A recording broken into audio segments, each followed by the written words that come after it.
Today, in honor of Breast Cancer Awareness Month, we visit the Pink Wellness House, where we bring you our powerful story of survival and resilience. Some kids call me Auntie Pink, others call me Grandma Pink, Miss Lady Pink, whatever. But the essence of pink is it represents this devastating disease called breast cancer.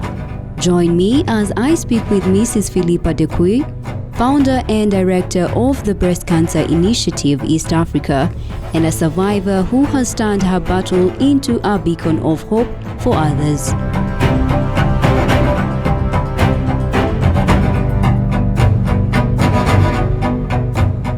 This pink house is one way of branding the disease, breast cancer. The symbol pink with a ribbon, I'm sorry I don't have one to show you, is why it's called a pink house. Mm-hmm. The pink house is, and me, I always dress in pink as the walking poster. You have to wonder, why is she in pink? Yeah.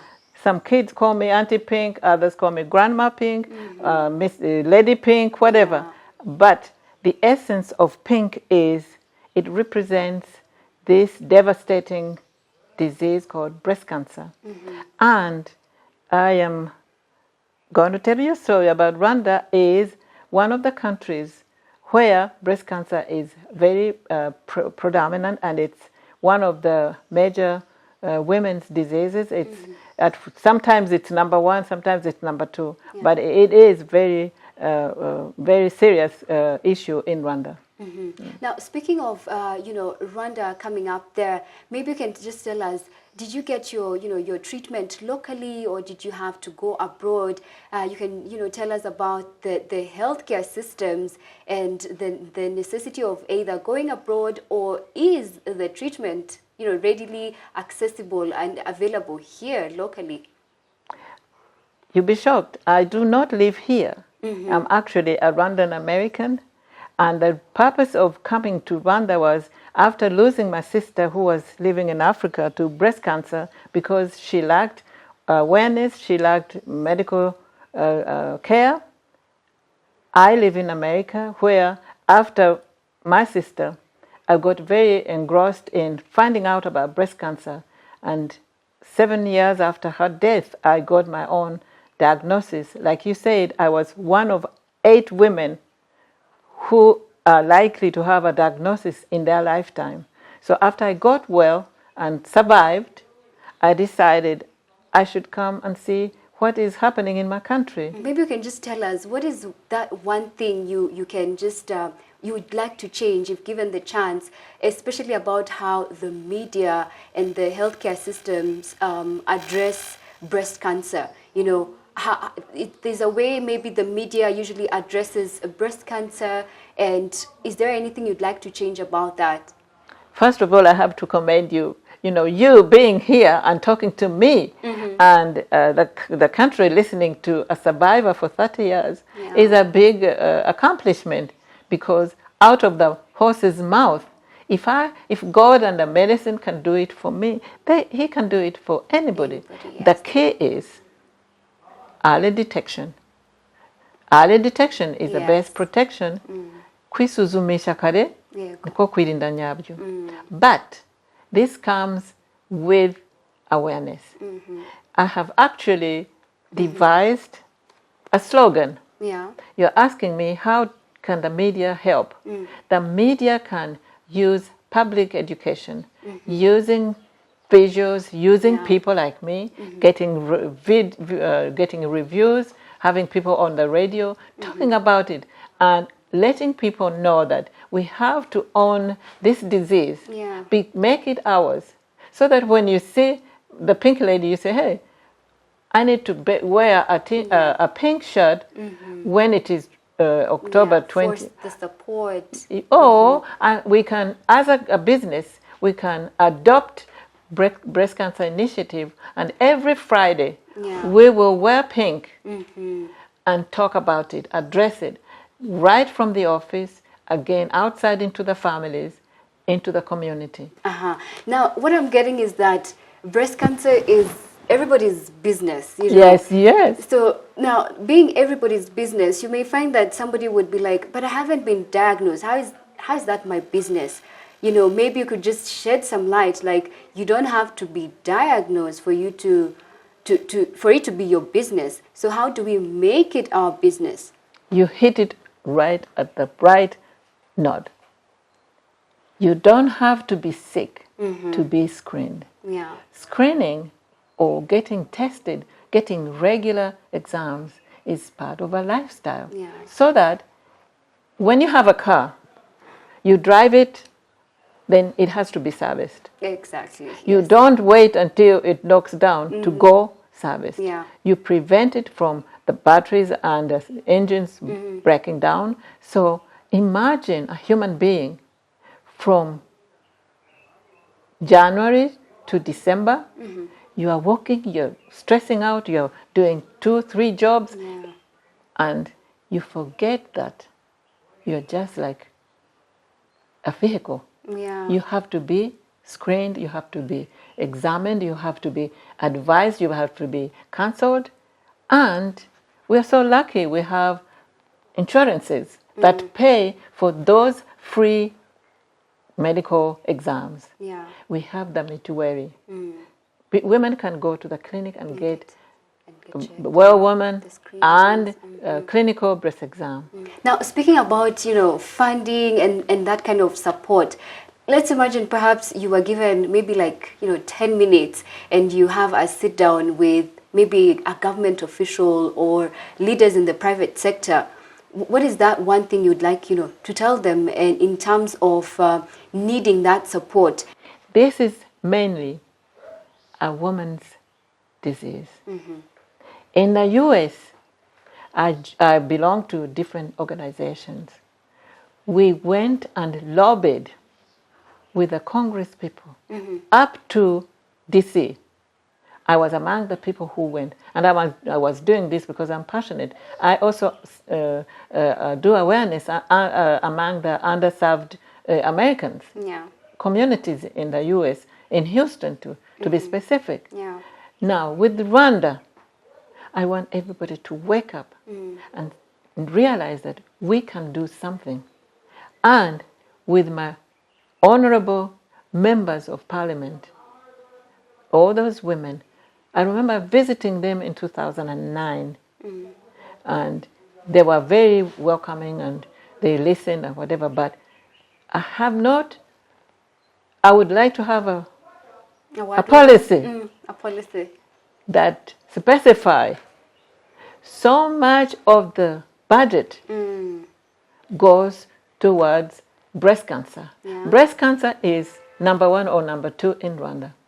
But according to the budget, we don't even get, it's like 3%. We've had so many stories. About how breast cancer affects people mostly physically, is what we get to hear about. Maybe if you can just tell us about the ones that we do not see. Okay, it begins with knowledge. I believe that knowledge is power. Yes. And then again, what you know cannot kill you. So Yeah. if we can educate our people and they know what cancer is not, I can't look at you and See say, cancer.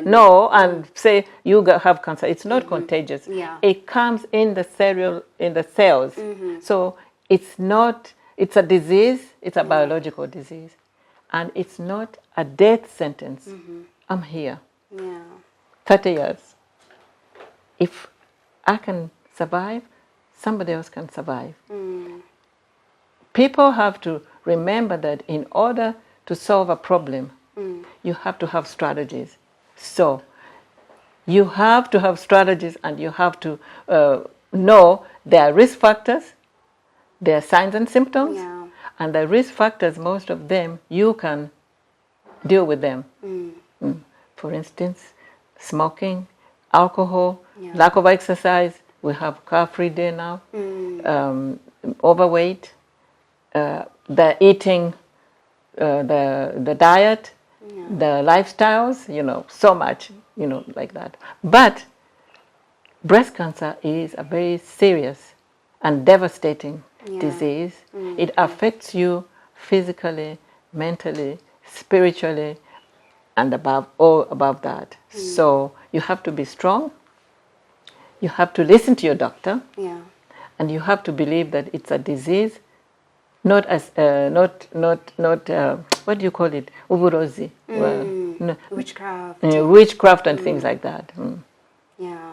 So when you go through breast cancer, you have to have a variety, a multidisciplinary team. I had more than 7 doctors. Yeah. A Rwandan woman is lucky to even have one. That's what I want for my country, so that we can deal with this disease. We've done so much modernizing, but let's attack this disease too. Yeah. Mrs. Philippa then shows us around her garden, which is more than just a peaceful retreat. This serene space hosts meetings and activities that bring patients, survivors, and supporters together, offering both healing and community. Here, she has also grown loafers, a testament to her resilience and nurturing spirit.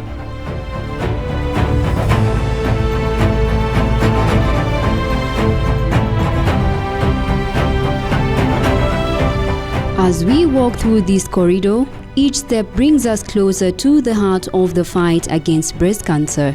Inside this patient's room, women are not only battling the disease, but also finding hope, support, and care. The Yes, room this we is used, the room? yes, this is the room we used to house those 2 women per month. Yeah. Yes, and this is what we would like to expand, because 2, that means 24 a year. Yeah. It's not enough because the need is bigger than Of what we course. have here. Yes. So But they come here and they feel loved. yes, and they spend a get some night, hope we that you're feed not them, alone. then we also give them bus fare to go back. go back. Yes. Yeah. And breast cancer is not a disease you can suffer, you can go Alone. through alone. Yeah. Yeah. That's another big factor. You've mentioned that this journey doesn't, it's not about a one person. It needs a lot of support. And so what are the, the other initiatives you were mentioning that keeps them busy? Yes, like I mentioned, this is like when you came, it was an office, but it turns into a classroom. So when they come in, we rent like 20 chairs, and we teach entrepreneurship, empowerment, Yeah. and this is because we instill in the survivors that there is life after breast cancer. Some of them don't believe it. Some of them just want to go to sleep and lock themselves and just disappear. So now we have entrepreneurship, empowerment, and we have some women who have really become very proactive and excited about life. We have some doing mushrooms on a small scale. Yeah, of we course. have some doing chicken, and then we also had somebody donate 10 goats. Wow. And we gave each one of the survivors a goat. One of them was so enthralled that she actually bought a he-goat, and they also started producing. She says, "Hey, I'm going to, which like it's not just giving them hope; it's giving them strategies on how to live life." So one of the goat receiver decided. He says, "You know what? I have so many dates. I'm going to sell mine and pay my debts." And I said, "Power to you." And she did. Yes, she did. Something that she wasn't doing before. Yeah. So That's we brilliant. at Breast Cancer at Wellness House, we give hope, and we also give practical answers to questions to our survivors. Yeah, thank you so much. It's been lovely, being here and talking to you. We've really listened, and the takeaway, maybe a parting shot that you'd like to tell somebody who has just been, diagnosed right away and they're feeling devastated. Just a parting shot to tell someone just gotten that diagnosis, what can you tell them? Actually, I just had one. She called me and she says, Auntie, I'm so afraid. I don't know what to do. I'm scared of chemo. Yeah. And I told her, look, this is a journey. I am here as an example of survivorship. You're not going through this alone. Know that. Yeah. Just go in, listen to the doctor, follow directions. Because in the long run, it's up to you. Do I want to get well? What can I do to get well? Yeah. So having that belief in yourself, because we all face cancer differently, Of course. but we can face it with hope, and we can face it with a determination and dedication to get well. And whatever happens, you accept that I have a problem, and whatever idea, whatever tips, however I'm going to do it, I will do it. Amazing. Amazing, yes. As we conclude this inspiring conversation with Mrs. Philippa Decuir, we are reminded that the fight against breast cancer is not just about survival. It's about empowering others, building community, and creating spaces for healing.